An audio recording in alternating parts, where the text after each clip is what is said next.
Kwa Watanzania wanaoishi nje na raia wa nchi nyingine wenye asili ya Tanzania au maarufu diaspora, kwa kuwa sasa serikali imewatambua kama wabia muhimu wa maendeleo, karibuni nyumbani kwa uwekezaji katika sekta za kiuchumi na kijamii, na ni wajibu wenu kuzitangaza sifa njema za Tanzania katika maeneo yenu mnayoishi badala ya kuisema vibaya nchi yenu mlikotoka. Kwa sekta binafsi ya hapa nchini, serikali inajitahidi kufungua milango ya kibiashara ndani na nje ya nchi. Tunawasihi kuzitumia fursa hizo.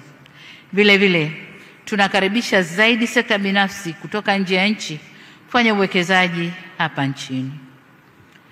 Kwa wananchi kwa ujumla na hasa vijana wa Kitanzania, ni wasihi kuchangamkia fursa za kiuchumi na kijamii zinazotokana na kutanuka kwa uwekezaji na biashara zinazoendelea nchini. Na hapa nimefurahi kuona vijana waliokuja kutuimbia hapa.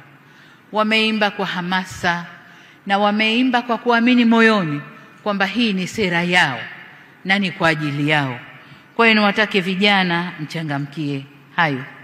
Tayari vijana wetu wa Kitanzania wengi tu wameanza vibiashara vidogo vidogo, vikampuni vidogo vidogo, startups ambazo zinapata msukumo kutoka maeneo mbalimbali.